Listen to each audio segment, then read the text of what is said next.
population, not because they are Africans, but because it is human that in this environment, one of the best options is crime, right? Hi everyone, welcome back. Today we're going to be talking about why research is a must on the continent. First off, we're going to talk about Nigeria and the new MOU signed with the United States. We're going to look at Egypt, the recent investment they made into the educational system, and we're going to talk about why this is important, why research is important, why education is important. We're going to start off with Nigeria.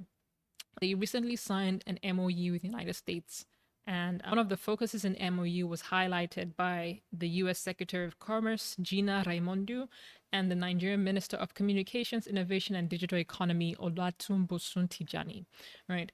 And they highlight, and this focus is geared towards innovation and technology within the nation and within both nations. And there are three areas of priority, right? The first one is data protection and cross-border security. So when we're talking about data protection and cross-border security, hashtag CrowdStrike. But what they're actually talking about is exploring ways to strengthen the cooperation in cloud security and applications, exploring ways to collaborate through cross-data sharing between both nations, and really and one of that ways is more so in sharing best practices for security. So that's what that's one of the aspects they're looking at. The second one is artificial intelligence, huge emphasis on the importance of data and AI. So that's a given. We do need strong data infrastructures within the nation. They also talked about applying AI to different sectors. So when you're talking about different sectors, you're looking at maybe manufacturing, transportation, agriculture, healthcare, those types of sectors, and looking at how AI can be applied. So that was part of the memorandum. And finally, they talked about digital upskilling, which is what I'm actually really interested in. So they talked about collaborating on increasing access of the population to digital skills and literacy. One of the aspects that was emphasized is making these trainings accessible to the youth, to women, and to underrepresented communities in both nations, actually. And also exploring support from the United States and really through programs and grants that they have going on, spearheading those in training individuals within Nigeria and the broader African continent. Those are three areas that were brought up in the MOU. And one of the areas, like I mentioned, that I'm super interested in is really the part about digital training, digital upskilling, because people can't create solutions that they don't know how to create. So really focusing on that aspect is important. So now let's talk about Egypt, right? The Egypt's Ministry of Higher Education and Scientific Research is focusing on digital transformation and integrating AI into their systems. This looked like a recent investment of 10 billion Egyptian pounds, which translates to over $200 million, which was invested into its educational systems in 6 different components, but I'm going to highlight 3 of them, which is smart university campuses, building learning management systems, and enhancing educational content, right? The minister, Ayman Ashur, please forgive my pronunciation, said that this is all part of Egypt's 2030 vision, right? Becoming a hub of innovation and technology within the region, which is what we should all aim for, because 2030 is that big number. Everyone is like $1.5 trillion. So they have decided that their means of getting there is through education. And so far, they've put significant amount of investment, both financially and in their policy and in their creation of their research centers into that goal. And this has created a lot of traction. So right now, when it comes to computer science, information technology, and artificial intelligence, 26 colleges within 27 universities have been created. So when we talk about colleges, we're talking about schools, colleges, and schools. So when you have like School of Computer Science or School of Arts or School of Fashion, things of that nature. So they've created, 27 universities in the country, public universities, currently have 26 different colleges focused on either computer science, information systems, and or AI, artificial intelligence.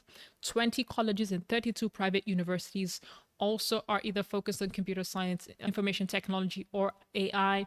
And then there are 15 institutes of computers and information in private higher institutes. So over 140,000 students have already subscribed to this, have already signed up to be part of this school. So there's been a significant traction and welcoming of it from both institutions and the people, the citizens. So the goal like I mentioned, is to transform Egypt into a hub of innovation and technology. And what I really love about what Egypt is doing is that they've recognized that the way to do that is through research. So why is that important? Why is that focused on human capital development? Because that's what it is. Why is that focus on building the human talent in their nation and also in Nigeria as they're signing this MOU? Why is it important? Well, by 2015, which is 2050, which is just 25 years from now, right, every 1 in 4 people will be African.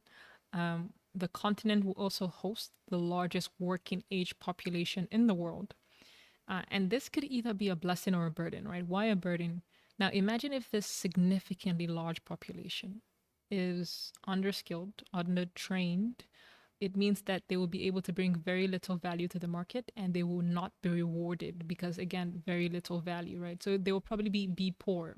Now, what does that mean? So if it's a poor population, it means that resources that could have been diverted to other areas like education or healthcare or transportation or infrastructure development will be diverted to supporting this huge large population of people just for the continent, the entire world. It will be diverted to supporting this people, which would affect other areas, of course, but it would also dampen the global economy because that's just a lot of people who are not necessarily contributing to the rest of the economy. Number two, if this group of people are poor, then it means that there will be a significant rise in diseases, the spread of diseases. So, and even the ability, because you're poor, you can't access the resources to even take care of yourself. So that's one of the things that we'll see. We'll also see a widespread rate of crime significantly within this population, not because they are Africans, but because it is human that when you have lack of resources, when you have little resources, you have little options. And during this time, in this environment, one of the best options is crime, right? That's just a given in any society. And this would not just be a problem for this group of people, this would be a problem for the globe. This would be a problem for the world because it is, again, the human population, the largest working age population is hosted on this continent. And if we miss the time to train them, then we're going to see significant consequences for that down the line. Now, this could also be a blessing, right? Why a blessing? So imagine if this working age population, this large set of people are trained, they are equipped, they bring high value to the market, meaning that they will be rewarded for the value that they bring. It means that they will contribute to innovation. So, what is innovation? Basically, just making the livelihood and living of people easier. If they do that, it means there's economic growth. Primarily because we are doing more with less. If we do that, it means that when it comes, we will have better healthcare outcomes. Why? Because such a skilled population, you can infer that there will be better management of our healthcare systems. You can infer that there will be lower costs because of better management. Number three, there will be a reduction in the crime rate. Why?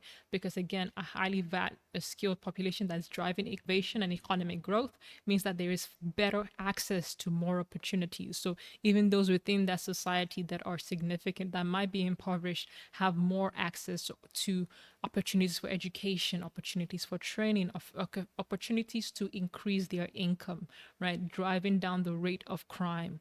And then it basically means that for the entire world, there is an increase in our GDP, an increase in our global economy, an increase in the average individual welfare across the globe, right? So that is what training this young population that is about to emerge in a few years, that's what training that population will bring. That is what human capital development is. Human capital development is simply just training people to be better, helping people to be better so that they can help their nations and economies to be better. And it just creates this cycle of sustainable development, right? And so that's why when it comes to this MOU from Nigeria and this significant investment in Egypt, the focus, the parts that I'm quite interested in and very excited about is the focus on training people, the focus on supporting the human capital development within that space, and the research. Because when we talk about creating African solutions for African problems, the key there is having the people that are able to create the solutions for African problems, right? We have to teach them how to do that. They have to engage in research, right?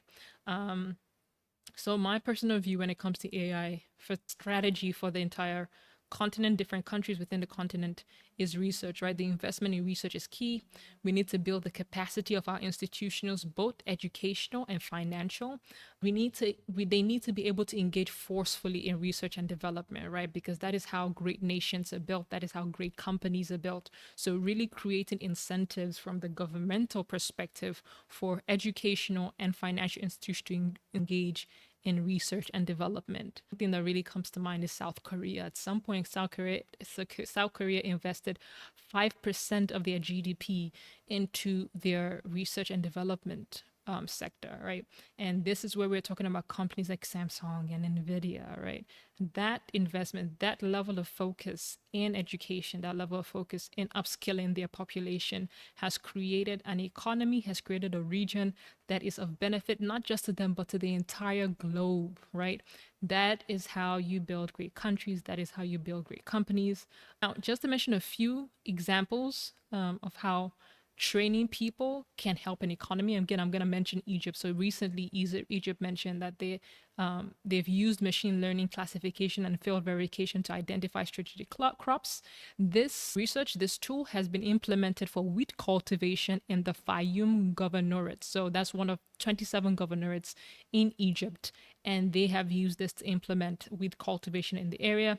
Also, a smart irrigation system has been developed, and it controls, water usage. It has reduced water usage by between 30 to 40% without reducing the productivity of their fields, right? So again, that's something created in-house through government incentives that has led to the support in the economic growth and livelihoods of the people within the nation, right? So again, as much as we're trying to invest in great startups, we're trying to invest in data infrastructure, we're trying to invest in energy, I think we should gear all of this towards human capital. So if we're for data infrastructure for schools, energy for universities, really put in all that we have primarily first of priority into education, into training, into upskilling the human talent on the continent. I think that is how we set ourselves up for success, and that is how we position ourselves to be a blessing to the rest of the world. All right, so thank you so much for your time. Excited to talk with you. Always looking for more topics, looking for more ways to engage and talk about what's happening in the continent with regards to AI. Let me know in the comments what you think. Like, share, subscribe, and I'm happy to keep the conversation going. All right, have a good one. Bye bye.